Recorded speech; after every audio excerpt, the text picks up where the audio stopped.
Thought Vibration by William Walker Atkinson. Chapter 3. A Talk About the Mind. Man has but one mind, but he has many mental faculties, each faculty being capable of functioning along two different lines of mental effort. There are no distinct dividing lines separating the two several functions of a faculty, but they shade into each other, as do the colors of the spectrum. An active effort of any faculty of the mind is the result of a direct impulse imparted at the time of the effort.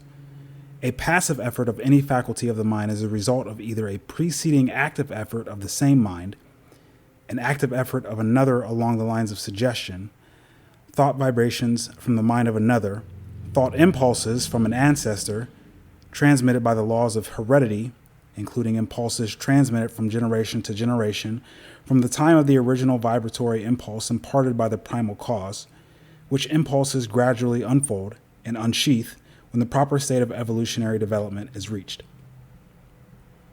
The active effort is newborn, fresh from the mint, while the passive effort is of less recent creation and, in fact, is often the result of vibratory impulses imparted in ages long past. The active effort makes its own way, brushing aside the impeding vines and kicking from its path the obstructing stones. The passive effort travels along the beaten path. A thought impulse or motion impulse, originally caused by an active effort of faculty, may become, by continued repetition or habit, strictly automatic, the impulse given it by the repeated active effort developing a strong momentum which carries it on along passive lines until stopped by another active effort or its direction changed by the same cause. On the other hand, thought impulses or motion impulses continued along passive lines may be terminated or corrected by an active effort. The active function creates, changes, or destroys.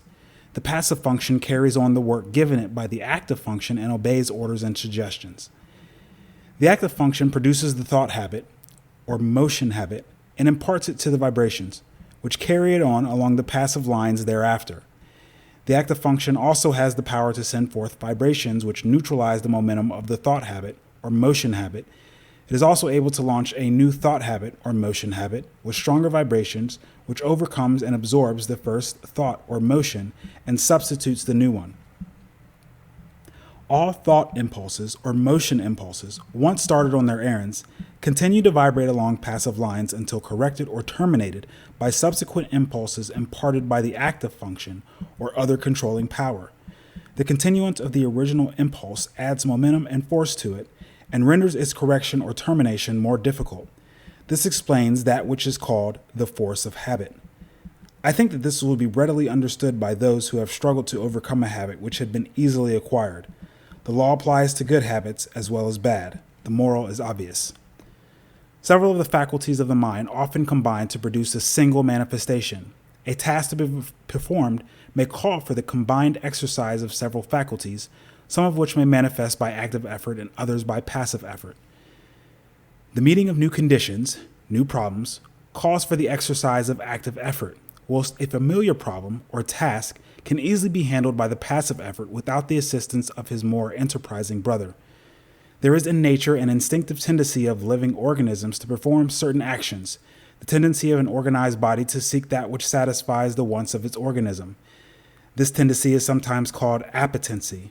It is really a passive mental impulse, originating with the impetus imparted by the primal cause and transmitted along the lines of evolutionary development, gaining strength and power as it progresses. The impulse of the primal cause is assisted by the powerful upward attraction exerted by the absolute. In plant life, this tendency is plainly discernible, ranging from the lesser exhibitions in the lower types to the greater in the higher types. It is that which is generally spoken of, the life force in plants. It is, however, a manifestation of rudimentary mutations functioning along the lines of passive effort.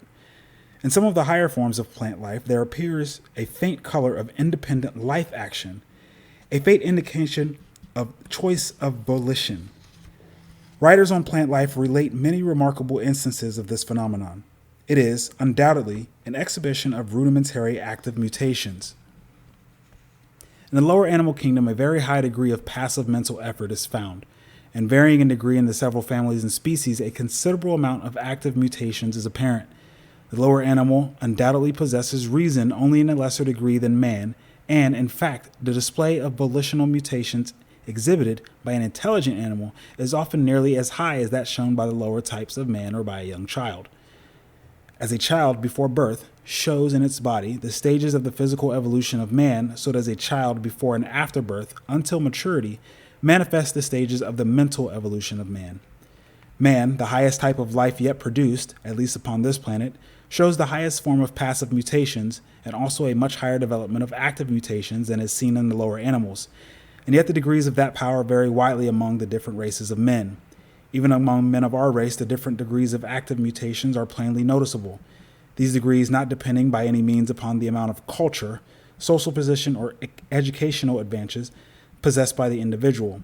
Mental culture and mental development are two very different things.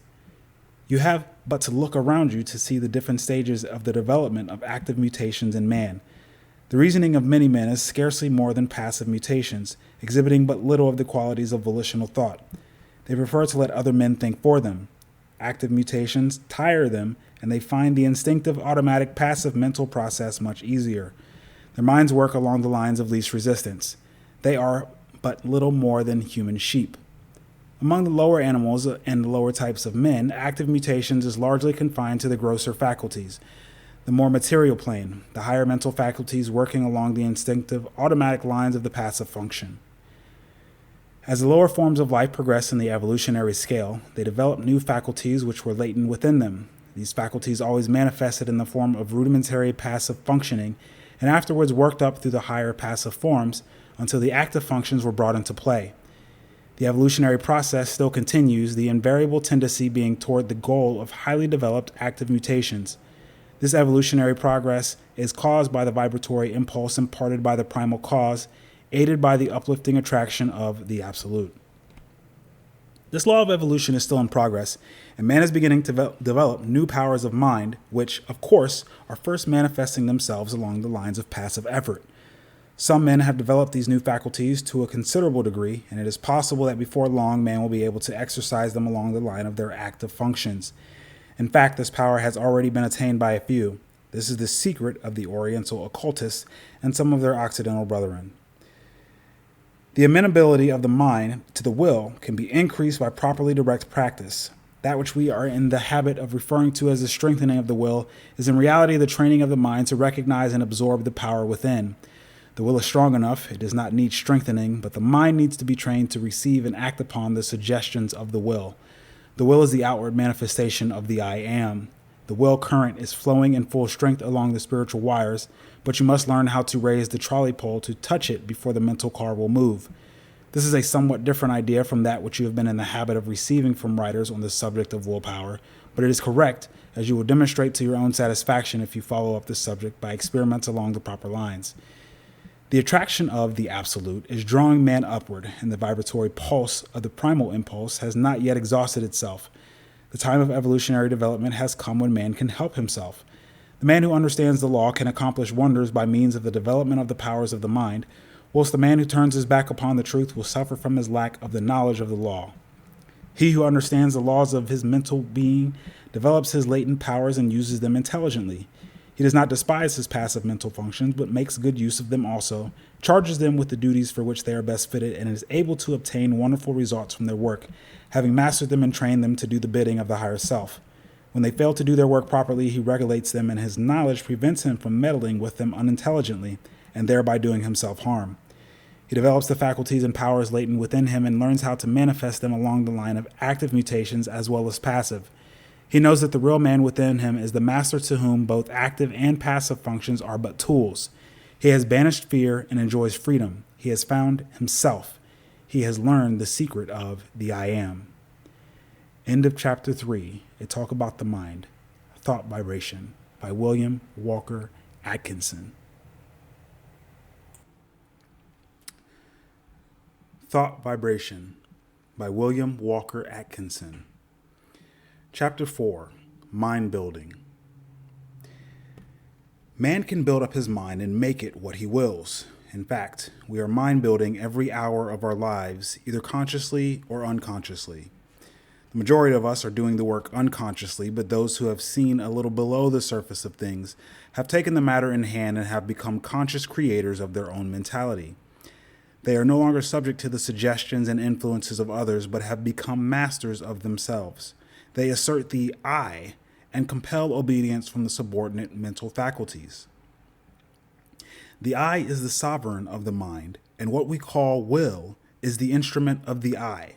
Of course, there is something back of this, and the universal will is higher than the will of the individual, but the latter is in much closer touch with the universal will than is generally supposed, and when one conquers the lower self and asserts the I, he becomes in close touch with the universal will and partakes largely of its wonderful power. The moment one asserts the I and finds, quote, finds himself, end quote, he establishes a close connection between the individual will and the universal will. But before he is able to avail himself of the mighty power at his command, he must first effect the mastery of the lower self. Think of the absurdity of man claiming to manifest powers when he is the slave of the lower parts of his mental being, which should be subordinate. Think of a man being the slave of his moods, passions, animal appetites, and lower faculties, and at the same time trying to claim the benefits of the will. Now, I am not preaching asceticism, which seems to me to be a confession of weakness. I'm speaking of self-mastery, the assertion of the, quote, I, end quote, over the subordinate parts of oneself. In the higher view of the subject, this, quote, I, end quote, is the only real self, and the rest is the non-self. But our space does not permit the discussion of this point, and we will use the word, quote, self, end quote, as meaning the entire man. Before a man can assert the, quote, I, end quote, in its full strength, he must obtain the complete mastery of the subordinate parts of the self.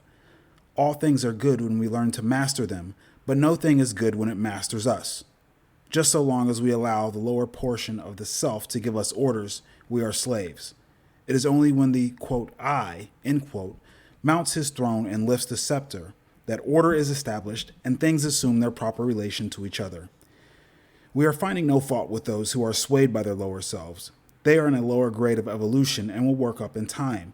But we are calling the attention of those who are ready to the fact that the sovereign must assert his will and that the subjects must obey. Orders must be given and carried out. Rebellion must be put down and the rightful authority insisted upon. And the time to do it is now. You have been allowing your rebellious subjects to keep the king from his throne. You have been allowing the mental kingdom to be misgoverned by irresponsible faculties. You have been the slaves of appetite, unworthy thoughts, passion, and negativeness. The will has been set aside and low desire has usurped the throne. It is time to reestablish order in the mental kingdom. You are able to assert the mastery over any emotion, appetite, passion, or class of thoughts by the assertion of the will. You can order fear to go to the rear, jealousy to leave your presence, hate to depart from your sight, anger to hide itself, worry to cease troubling you, uncontrolled appetite and passion to bow in submission and to become humble slaves instead of masters, all by the assertion of the, quote, I, end quote. You may surround yourself with the glorious company of courage, love, and self-control by the same means. You may put down the rebellion and secure peace and order in your mental kingdom if you will but utter the mandate and insist upon its execution. Before you march forth to empire, you must establish the proper internal condition, must show your ability to govern your own kingdom. The first battle is the conquest of the lesser self by the real self. An affirmation. I am asserting the mastery of my real self. Repeat these words earnestly and positively during the day at least once an hour, and particularly when you are confronted with conditions which tempt you to act on the lines of the lesser self instead of following the course dictated by the real self. In the moment of doubt and hesitation, say these words earnestly and your way will be made clear to you. Repeat them several times after you retire and settle yourself to sleep, but be sure to back up the words with a thought inspiring them and do not merely repeat them parrot-like. Form the mental image of the real self asserting its mastery over the lower planes of your mind. See the king on his throne. You will become conscious of an influx of new thought, and things which have seemed hard for you will suddenly become much easier. You will feel that you have yourself well in hand and that you are the master and not the slave.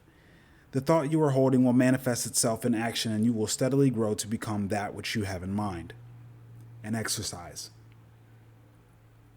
Fix the mind firmly on the higher self and draw inspiration from it when you feel led to yield to the promptings of the lower part of your nature. When you are tempted to burst into anger, assert the, quote, I, end quote, and your voice will drop. Anger is unworthy of the developed self. When you feel vexed and cross, remember what you are and rise above your feeling. When you feel fearful, remember that the real self fears nothing and assert courage. When you feel jealousy inciting, think of your higher nature and laugh. And so on, asserting the real self and not allowing the things on the lower plane of mentality to disturb you. They are unworthy of you and must be taught to keep their places. Do not allow these things to master you. They should be your subjects, not your masters. You must get away from this plane, and the only way to do so is to cut loose from these phases of thought which have been, quote, running things, end quote, to suit themselves. You may have trouble at the start, but keep at it, and you will have that satisfaction which comes only from conquering the lower parts of our nature. You have been a slave long enough. Now is the time to free yourselves. If you will follow these exercises faithfully, you will be a different being by the end of the year and will look back with a pitying smile to your former condition. But it takes work. This is not child's play, but a task for earnest men and women. Will you make the effort? End of chapter 4. Thought vibration.